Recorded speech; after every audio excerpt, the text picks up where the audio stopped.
Ian Jeffries, welcome to the Pacey Performance Podcast. Thank you very much. It's a pleasure to be on board. It's taken some time, I think. It has. You've been badgering me for a while, but I've finally succumbed to your... I like the word stalking, but I don't mind yours. Badgering makes me sound less weird. It does sound a little more respectable, doesn't it? Yes, absolutely. But thank you for joining me in and around your travels and your newish job. Yes. It's an exciting time for me. Tell us more.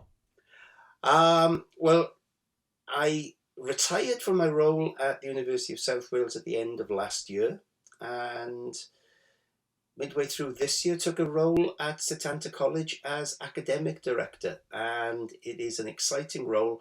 I've been able to link up with two great and old friends of mine, Des Ryan and Liam Hennessy, and it's an exciting time in trying to develop a range of educational provision that spans the introductory level right up to the master's degree level.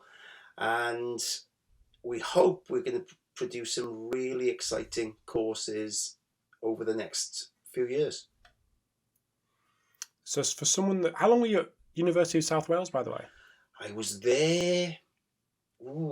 2007 I joined, so that was close to 13 years. Okay. So for someone that's been involved in education for some time, and this is a very contentious subject, as always in our industry, what are the good things that are happening when it comes to education of young strength and conditioning coaches, and what needs to be improved? First up, I think the fact that we have education. You know, I think back to my early years, there was nothing. Absolutely nothing. We just learnt on the job, which had some advantages, but God, it was hard. You know, it meant more mistakes than successes. It required diligence in terms of just trying to figure things out, and trying to source information was a nightmare. So I think the fact that now we have formal education is a huge boon. And you know, today's strength and conditioning coaches are far, far more educated than my generation ever was. That brings huge advantages. I also think there are inherent dangers in it, in that the way in which we define what the industry is, the way in which we define the content we need to know, can itself be limiting. And it can potentially constrain some of the areas that perhaps we do need to expand upon to be the holistic, that the generalist coach that we're looking for. Too obsessed by measurement, and again, it's a balance. Measurement and testing and all of those kind of things are integral to what we do, but whenever we frame something, we naturally exclude things. And I think sometimes some of the secrets to effective coaching may lie in some of those things that we're currently excluding. So I think our journey to education is not complete, and it probably just needs to just broaden out that little bit to ensure that we're building coaches as well as knowledgeable practitioners. When you say education and that been I suppose a gift that we've got now, that will probably, for the younger coaches listening, that will probably be obviously, but when you think about it, it's so new.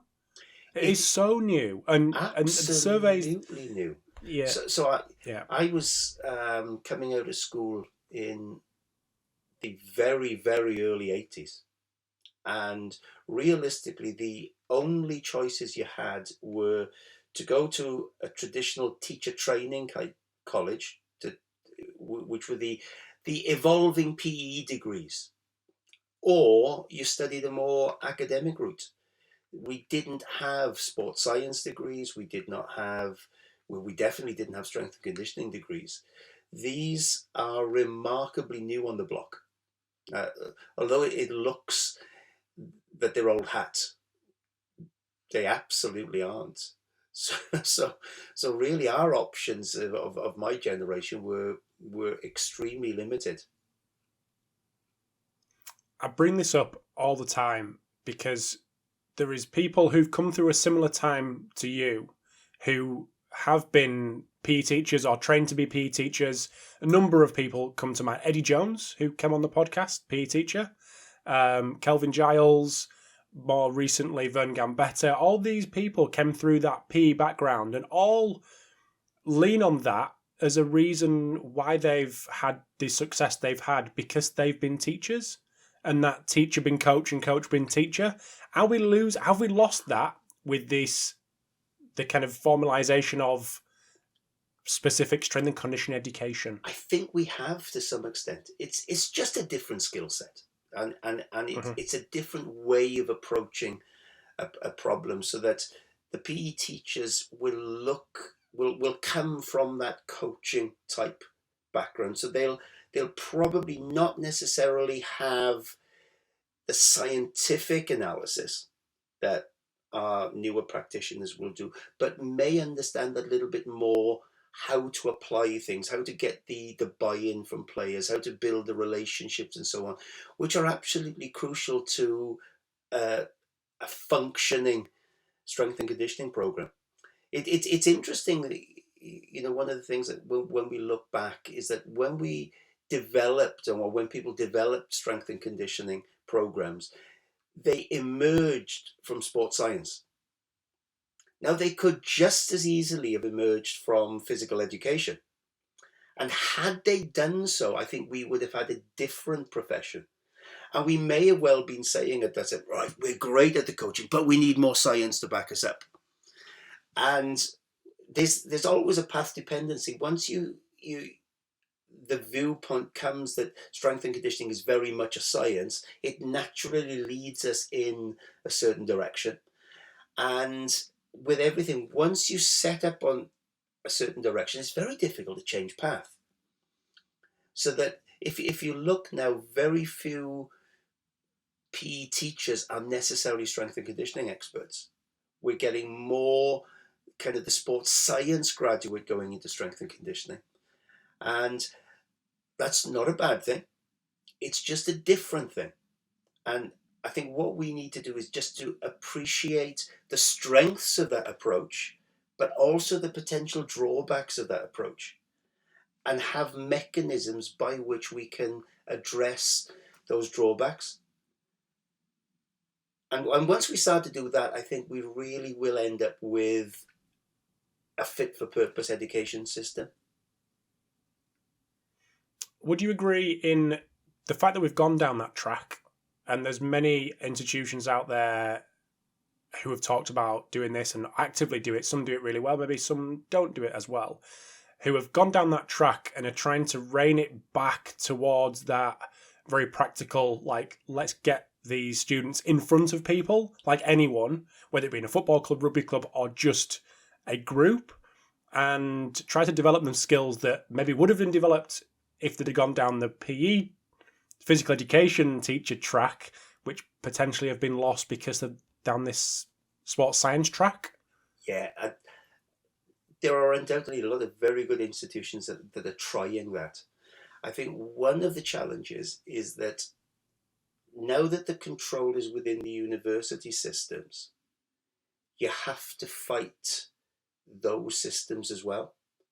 So that the way in which courses are controlled, the way in which they're managed, and so on, sometimes to put that brake on and say, right, we need to do something else, is not necessarily as easy. Courses may be combined.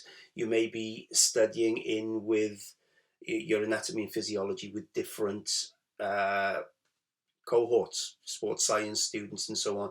And then once you make one change, that necessarily has a knock-on effect on multiple things. And sometimes, even if the intent and the goodwill is there to do it, the control of that course has kind of passed on to different people, that it's not always as easy to make those changes as we would wish it to be. Which is why people from the outside may we'll just change it, like introduce this. Well, that's probably going to take 3 or 4 years to actually just not even do it, but potentially do it, because people down the line may change, may have different ideas. Yeah. And universities have their own bureaucracy in it, and any change has to go through all of those processes, which, as you indicate, often takes a remarkable amount of time. So you mentioned there, Ian, about the abundance of information which wasn't available to you when you started out, but is potentially, well, definitely overwhelming for many right now. How do you manage the information that you take in, and is there any resources that you go to enable that, or what any tips and tricks? I'm a skim reader, so I'm very lucky in a way. Is that at the back end of my career, I'm very easy to select the information that I know is relevant to me. So I'm doing less coaching and more coach education, and my coach education is very much in specific aspects of it. So that helps me control the mechanisms. The other thing that I rely on is other people. It sounds counterproductive, but I'm very lucky to have a lot of very good filters of information. So I don't necessarily do all the reading, but people will say, I think this is important, I think this is relevant, have a look at this, and so on. So it's kind of teams of people controlling the information. But I've got to admit that probably most of my reading now is away from the core of strength and conditioning. It's more exploring the outer reaches of the strength and conditioning universe, and looking at ways in which we can enhance our practice, especially when it comes to the coaching sides and setting up systems and programs and ecosystems and so on, that probably interests me more now than the nuts and bolts of exercise technique and bits and pieces like that. Do you think, and this is a loaded question, as you can probably tell by the tone of it, but do you think younger practitioners are potentially trying to be where you are, looking at the outer reaches of the S&C universe, and getting excited about that, not having put in the work, doing the X's and O's? And that's only my perception, but you're seeing and speaking to a lot more people than I am, student-wise. I think potentially it's a human bias. We're fascinated by the modern, the new. I mean, if you look Christmas time, people are going to have new phones, new technology. Not necessarily because they need them, not necessarily because they're better than what they currently have, but because they're new and they glisten. And so on. And I think sometimes that's, yes, we can get drawn into that the allure of the new. And interestingly, I think strength and conditioning is a very simple concept at its core. And if we can master those fundamentals, I think that gives us a lot of the tools. And then the secrets lie in those relationships, the way in which we do something, as much as what we do. But again, we tend to pull into the what. The new YouTube video of this stunning new exercise, or this new piece of equipment that's going to revolutionize what we do. And I guess people of my ilk have been around for so long that we've seen all of these new things come and go. And what is remarkable is how much of the new is simply old badged old. It's just a new description of something that probably was around in the 70s, early 80s, and so on. But yes, I think we do need to master the fundamentals of what we do, and then explore those, as we've said, the outer reaches of how we do things. It's just come to me then when you mentioned YouTube, but I think, and please correct me if I'm wrong, you are one of the only, if not the only, person that's been on the podcast who doesn't have social media profiles. Is this correct, or has I this am a changed? Luddite, a dinosaur. I used to work with Chris Toombs at the university in South Wales, and he just used to give up on me.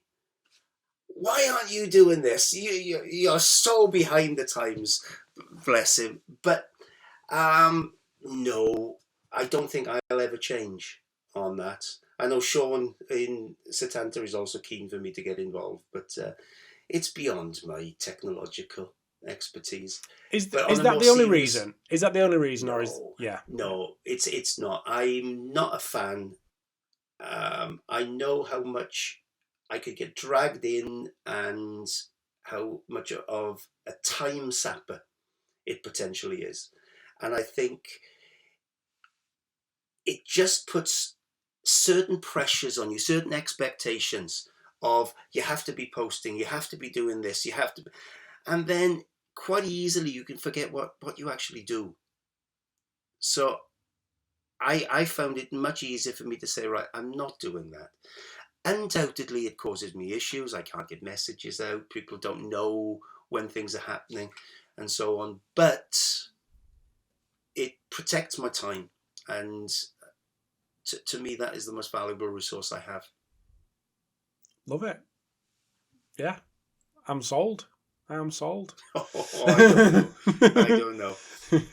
When I sent you, as I do with all podcast guests, a bit of a list of things that I think listeners may be interested in, that you specialise in, and or have spoken in, or written in, or whatever that may be, and obviously change direction and agility. Well, agility was on the list, and one of the things was testing. And as I said to you just before we pressed record, over the last probably year or 18 months, maybe 2 years, when agility and change direction has come up in conversation, testing has been a bit poo-pooed. And, we don't do any testing, it's because of this, that, and the other. Which, previous to that, it may have been more well discussed, and people may be including it in their program or testing battery. From your point of view, has testing the qualities around change direction and agility ever been valued? And if it has, at what point did the switch happen? Excellent question. And I think whatever I say now is going to antagonise some and delight others, because we do seem to get into camps on this. If I look at strength and conditioning and where I think it is at the moment, that probably starts to give clues about how I think on this. I think there is a temptation for us to mathematicize everything. We want figures. We find that gives us. We're always looking for clarity. We're always looking for credence and that certainty in what we do. And if you think what we talked about earlier in the scientific realm that has dominated strength and conditioning, data and figures are the way in which we get that clarity. So we are always looking to measure things. And that can be a great bonus, but can also send us off course that little bit. So, when I think back, I used to test agility. And I've always tested linear running speed, but I started to question it. And the main, if I look back, we called them agility tests then. What we would now call them are change of direction tests. And what I wasn't seeing was how whether the athletes getting better at the test was translating into improved performance, or just as importantly, was the information I was getting from the tests actually helping me make intelligent decisions with the training. What I was finding was that I was getting actually more information by watching athletes move in various movement patterns, various movement scenarios, and that would give me as much information on which to base the program as the test. So that was probably the start of me shifting out of testing as I said, in those days, agility, and probably haven't gone back in on that. Now, that's not to say that it's necessarily bad, but where I do have concerns about it is where we take the lessons from change of direction tests and we expand them out into the wider world of agility. Because if we take any change of direction test, we tend to measure two things. The most obvious one is time. So we presume that doing something quicker is doing something better. And occasionally we will put force platforms or something in to measure more force. More force is necessarily better. Yet in many movement instances in the game, that's not necessarily the case. My goal is simply to perform a task, not necessarily to move as quick as I can or with as much force as I can. So when I take the results and the conclusions from those change of direction studies and expand them out, to me, I exclude too many critical things that explain or contribute to agility performance. So when I change direction in a game context, if I look at what's happening, I'm assessing the spatial characteristics of the environment, where my team are, where the ball is, where the opposition is, the temporal, how quick are they moving, how quick am I moving, what's the ultimate goal of my movement pattern, what information is available, what information am I able to process, and so on. And that taken together dictates the movement that I have to do. And that differs so much from what we consider as change of direction from our tests. And I think the danger is if we read too much and we take a purely research focused approach, we exclude so many of these things. So I'm as likely to chat to somebody who's played the game and say, what would you do when you're faced with this scenario? How would you cope with somebody who you know is faster than you, who you know has a really sharp change of direction, and so on? And combine that information with what I'll get from the research information. And that I find gives me a more all-encompassing understanding of what's going on. And when I get into this, I got into this through trying to be a decent rugby player. Total failure, but I tried. But I often relate back when I watch a movement pattern or I read something that somebody said, I'll think, well, would I have done that? Is that what I faced in the game? Is that what I've had to coach in the game? And it's just an ability to triangulate all of that information, I think is quite a useful way of looking at change of direction, capacity and agility. First question, the one that came to me just now, and based on your playing experience, what level did you play at, Ian? What level did you get to? What did I get to? You have to think back. This is a long, long time ago. So my rugby career went 83 through 98. So it was 15 years. And in 95, it turned professional. Yes, I was going to say that, just on the cusp.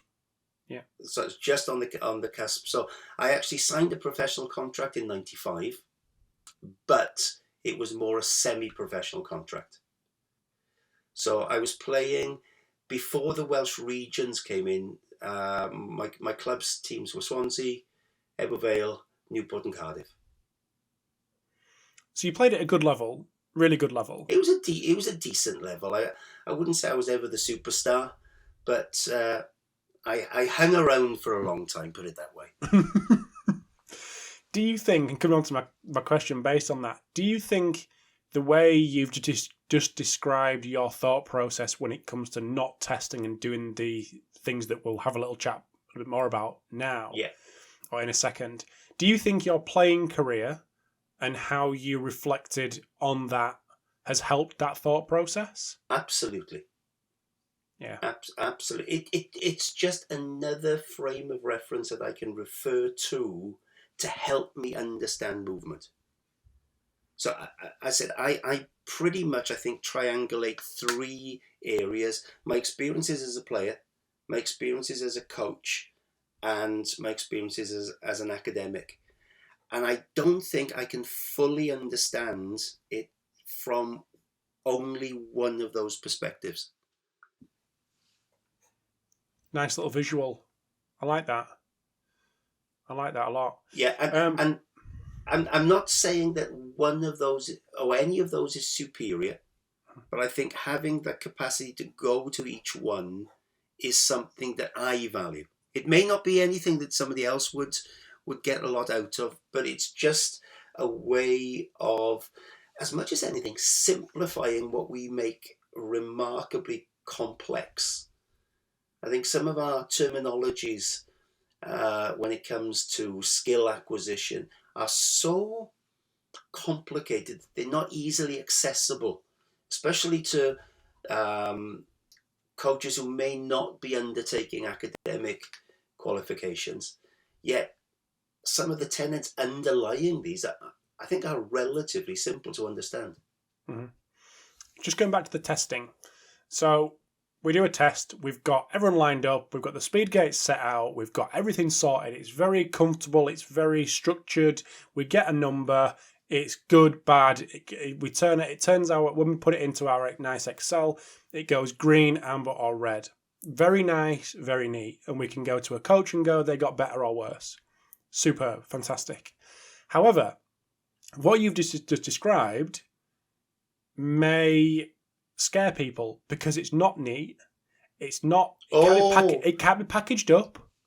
So what I'm going to ask is, what are the scenarios based on that little description? What are the scenarios that you would try to pick out to try and make sense of the movements that you're seeing to be able to make a decision moving forwards?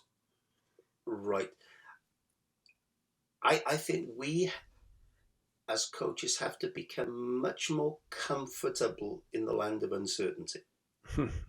not understanding everything doesn't actually stop us from acting. Okay. So I don't understand everything that goes on in an agility scenario. I don't think anybody ever will. But that doesn't stop me from interacting and coming up with decent results. So to me, the biggest influence I could have is to help the athlete play the game more effectively. That's what, to me, movement ultimately is about. So yes, it's nice to have our spreadsheets, our RAG systems and so on, but ultimately what the athlete wants from me is, can I score more goals? Can I make more breaks? Can I improve my defensive capacities? And when the athletes see those changes, when they see what you've practiced coming out into the game, I find the buy-in in what we do increases exponentially. And the understanding of what we're doing on the training field and how it relates, I find that is far more powerful actually than an improvement in the test score, especially if they don't see the relationship between the test score and what they're doing on the field. So a lot of my training has always been built around, right, can I improve? So I was a rugby winger. What I needed to be able to do was make outside breaks, inside breaks. I need to understand what I needed to be able to do in order to do that. And what that brings out then is, once you start to look at it like that, the added aspects of a cut, for example, it changes the whole nature of it. So offensively, I'll first of all move to shift you out of position before making that cut. Now, does that increase the force of the cut? No, it decreases it. Does it increase the speed of the cut? No, it decreases it. But it makes the cut more effective. And therein lies the contradictions of our measurements and what's effective in the game. And what I've found is that I've always shifted towards what's effective in the game rather than purely focusing on the measurements. Good example. Great example. I definitely would be going with that first drop shoulder as well as a defender. Sold. You know, you're Yeah, there. I'd be going. You Yeah, I'd be kind of know going. where I'm you gone. don't know where I'm gone. going, I'm not and coming back. No, I'm gone. that's I'm it, done and for that's my why tea. I've loved. I've always tried to kind of find ways of explaining this, and when I was reading about the OODA loop and John Boyd's description of the military out in the Korean War, and as I'm reading that, I'm thinking this is a great analogy for agility, in that ultimately a lot of the games we play is a competition between myself and yourself. As you're defending me, I'm trying to get you to believe I'm going to do something before changing my action. Now, interestingly, a lot of what I do there is I actually take speed off what I do. You know, if I want to get outside you, I'll actually slow down a little bit to stop, to pull you in before I accelerate. A lot of great athletes will tell you that sometimes people with just one speed, even if it's ridiculously quick, are quite easy to mark because they don't induce any uncertainty into you. You kind of know exactly what they're going to do. The Thierry Henry in football, slow people down almost to a stop and then go. And kill them every time. As a Chelsea fanatic, Eden Hazard was one of the best I'd seen at doing that. He would just almost stop, and then he'd be gone. Yeah. And therein is another issue. Sometimes we'll measure, right, what's fastest over 10 meters, and we'll figure out ways. But Henry, Hazard will beat you over 2 meters. It's that first step, and once they're away from you, it doesn't matter that if you can catch them over 10, they've already done what they need to do. The ball's in the back of the net, and so on. So, are you all right to potentially take us through a bit of an example from you're working with an athlete, you've got some video, or you watch them in person? Yeah. What are you looking for? And then maybe a bit of a step-by-step, rough, quick guide of how that then translates into tomorrow's session or the next day's session, and just linking all that together. Okay. I think that's where I suppose the confusion may lie. Right. Perhaps the best example is a little bit of work I did up in Norway. A guy who's become a really close friend of mine, Stein Rodal. He was at one of the NSCA's conferences. They ran a couple of European conferences back in 2008, 2009, around there. And I'd just done a Gamespeed session, and he hung around at the end. He said, would you come up and do some work with our football team up in Bodø in the north of Norway? I said, yeah, I'd love to come up. So we went, we planned for that. And then a couple of weeks before it, he said, the handball team are going to come back to training. Would you do a couple of sessions with them? Now, us in the UK are not known as handball specialists. We haven't got the great expertise in that. The Welsh people have got probably even less expertise in that. So I said, yeah, I'll do it. And then I thought, oh my God, what the hell am I going to do? So all I did was watch a few videos of handball and figured out what the movements were, but critically what the goals of each movement was. So what you saw was that the guys in the middle, defensively, they had to protect that ring, that circle. So it is actually quite physical. That's where the big people tended to be. And then offensively, they were to shift those out of position to be able to get a shot away. The outside people were much more, not marked so tightly, and much looser, and much kind of more varied movement patterns. So all I did was looked at my Gamespeed syllabus and said, right, they do a lot of jockeying, they do a fair bit of side shuffling, they do a lot of very close change of direction, some of it facing up, some of it back to back, and we worked on those skills. And at the end of the session, they literally said, well, that's the closest we've ever had a session to the movements that we do in a game. Normally, we just do traditional sprints, traditional agility drills, and so on. You must have worked with handball quite a bit. So obviously I thought, well, I can't lie. I said, no, but to be honest with you, what I looked at was the similarities with experiences. And it was a lot of what I'd done with basketball players, and especially rugby players and footballers. So that's what kind of a good example of, if you can look at the movements, but critically look at why athletes are moving in a certain way. What's the goal of the movement? And then that allows you to figure out what the movement needs to be like. So they weren't just side shuffling and jockeying, they were doing it in close proximity with a lot of physical contact. So they were constantly having to adjust foot position, body position. If they were up, they were out of the game. And that's kind of the approach that I've always done. And then what you can start to do then is to identify strengths that certain athletes have and weaknesses that certain athletes have.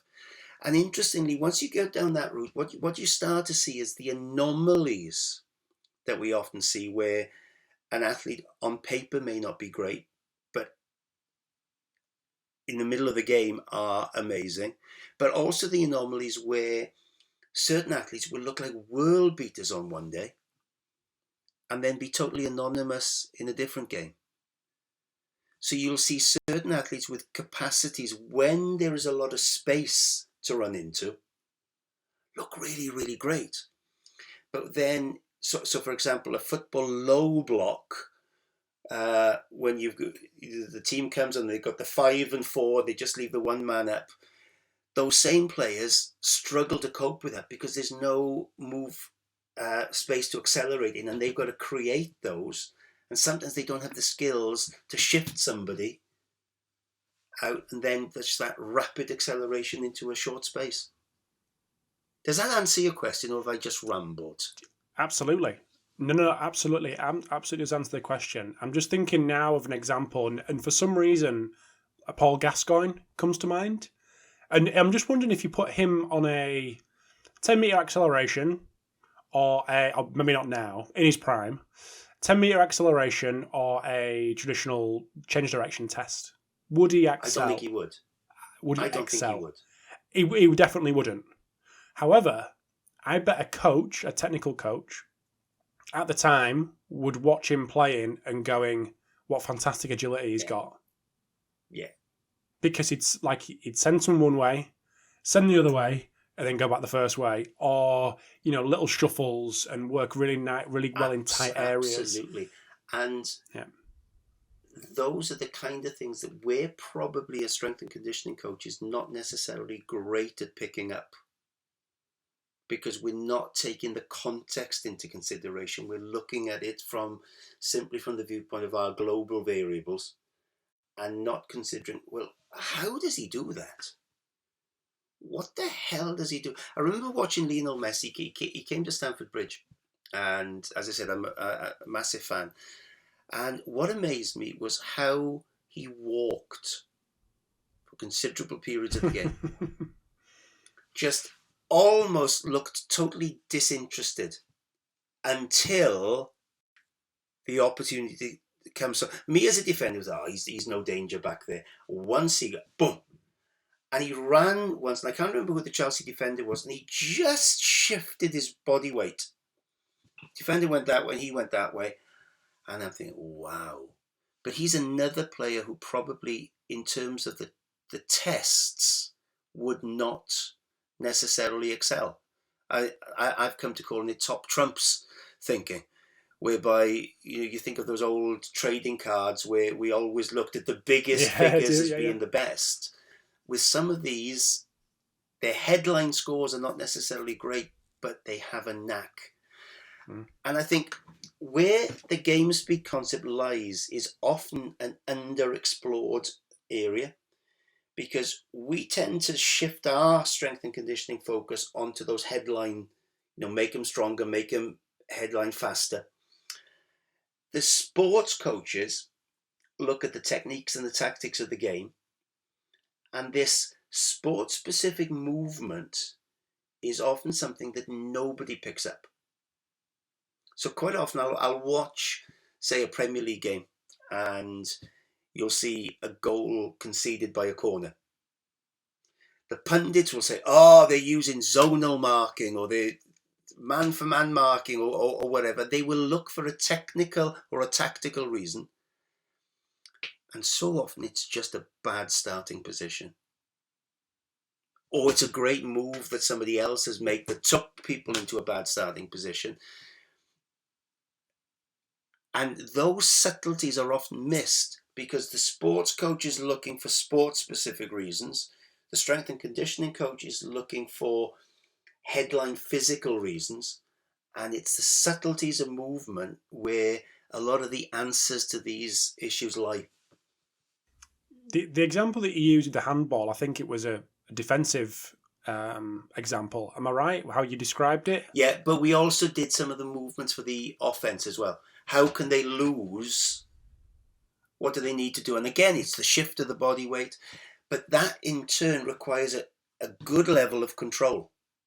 So me shifting there and being able to shift back requires quite a bit of control in those movements.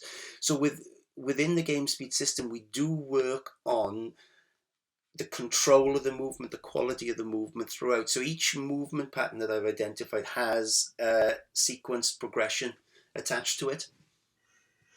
Well, that was my next question. Do you approach defensive agility differently to attacking agility? Yes. Okay. Some of the movement patterns are very similar, but the actual deployment of it is quite different. So the defense, you have to be able to maintain a position from where you can react, anticipate, integrate, and force the attacker where you want to go. That requires a mastery of what I call transition movements. And it's interesting that when you look at side shuffling, backpedaling, jockeying, it's the position of control that's important, not necessarily the speed of the movement pattern. So if you watch a master defender, an Ashley Cole or Cesar Azpilicueta or someone like that, you can tell my bias for football, can't you? They attain a really great position and they're able to maintain that position. But the movement looks quite difficult to the offensive player, who's much more trying to get that defender out of position. And again, it's something that we haven't necessarily focused on. It's starting to come into vogue, I think, where we look at what the offensive player is doing, what the defensive player is doing. But it's something I've done for quite a long time. The Gamespeed term. Yes. Why was it important for you to differentiate the term and not use something like agility? Or I know potentially I'm one of these hypocritical people because in all my Gamespeed talks, I criticize the definitions, and then I provide the definition of Gamespeed, which, as I said, is kind of hypocritical. But it's not the definitions themselves that I had issues with. It was what people had come to understand from it. And the way in which we view something affects the way in which we train it. So what I was saying, because people believed agility to be, and remember this is the olden days where agility was still the closed. Oh, right, agility. I know what we're doing. We're running from cone A to cone B and back to cone C. No, we're not. We're not doing that. Yeah, but that's what agility is. And that was what we were facing. So what I thought is I need something that encapsulates what I'm trying to achieve, but is so fluffy and broad that we don't get the temptation to measure it. So I call Gamespeed a context-specific capacity where an athlete uses movement of optimal velocity, precision, efficiency and control to interact with the environment in order to maximize the performance of a sport-specific task. We can't measure that. So it takes out the temptation to go, right, let's get a figure for this. It is just a description that allows me to explore, one, the context-specific aspect of it, and secondly, how we move to interact with the environment with the main aim of enhancing that sport-related task. And that's why I used it. It wasn't to come up with something mind-bogglingly new. It was just, it helped me guide my thought processes and not feel that I had to revert to the testing and the traditional methods that were being associated with agility and now change of direction speed. I think I know the answer to this already, but is there any place for testing to get a number in this context? I would never say no, because I always think is if the test can give you information that can assist your decision making, then by all means test. But on the proviso that just be aware of some of the potential downsides of it. So for example, the Pro Agility test has been around for years, used in the NFL Combine. Because it's used in the NFL Combine, people have figured out how to do the test most effectively. Nothing wrong in that whatsoever. The downside to that was when people were bringing those methods and believing that they would enhance sports performance. So we had that inside foot cut, which pretty much doesn't work in an open environment. You can't anticipate when you're going to change direction.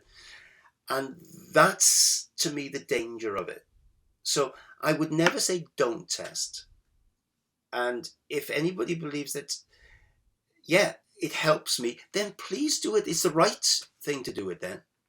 I'm never one for universal yes, no, right, wrong. If something benefits you, great. Always on the proviso that if we tested, athletes will train to be better, and as long as there are no negative impacts with that, then fine. I prefer to screen, to watch. So I've got all the exercises that I do, and I've kind of developed this ability to be able to say, that looks good. We need to work on that. We need to work on this. This could be a problem, and so on. And it's just the way that guides my own training. I'm not saying that it's necessarily better, but it's just something that I found works for me. Again, I may be able to preempt this answer, but is there any... I'm that predictable, am I? No. Oh, jeez. Don't worry, but is there any room for closed drills with any population? What do you think my answer is going to be then? Reason? Well, it might replicate the last one. Never say never. It's exactly the same. Yeah. Do I use closed drills? Yes. Okay. I use multiple closed drills. I find them useful for some athletes to help them find certain positions. So every one of my movement progressions for pretty much every movement that I use in the Gamespeed syllabus has a number of closed drills associated with it. Does that mean to say that I use them all the time? No. Is it to say that I only use open drills all the time? Of course not. And I think what we've become very, very good at in strength and conditioning is we love either or. We love... It's because people like me have podcasts and ask these questions. Well, there you go. It's all your fault, look. but you know, do you like cheese or ham? Well, some days you'll eat cheese, and some days you'll eat ham. You may even have a ham and cheese sandwich. We're not particularly good at looking at combinations. So anybody watching any sessions I'll ever do will see a mix of closed and progressively open drills, and the relative emphasis changes by the day. It changes depending upon what skill we're working on. It depends on what athlete we're working with, the developmental level, and so on.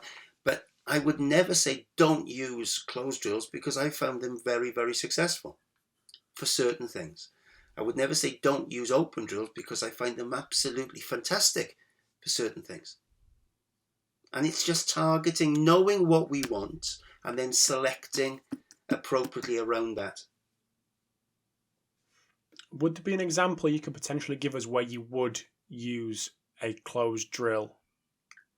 Yeah, so when I'm learning to cut, okay, I have a sequence where we will side shuffle and plant. And what I do there is I emphasize what I'm looking for in terms of the foot position, the knee position, the hip position, the brace of the body, so that the athlete can feel that position. Now, progressively we open that up, but I always then have that position to go back to. That's an anchor that I can use. Right, were you in that position? Were you able to push? So it's something that the athlete can relate to. Hopefully it's become ingrained in them that they understand an effective position. Now, there is always bandwidth around that position.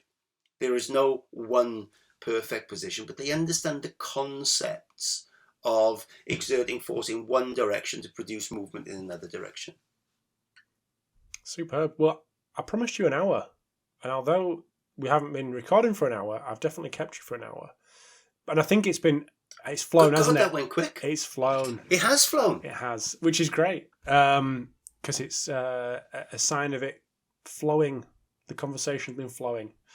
So I'm going to thank you for your time, Ian, and let you back on with your evening. Rob, it's an absolute pleasure. I really enjoyed that. Normally I would ask for social media profiles and things, but that'll save a minute, won't it? That we can cut that short, I think.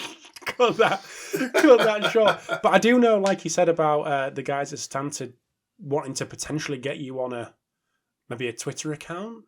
Do you think that'll ever be doable or not? Oh, I don't think so. I think what I'll do is that when I'm doing things, they'll probably post out through the Setanta account more than anything else. Yeah. I remember Sean, bless him, talking about you'd only have to post once a day. What? I'd have to go on every day. You must be bloody joking on that. But and with my one finger typing, may take a long time. Be there all day. But no, Ian, it's been an absolute pleasure.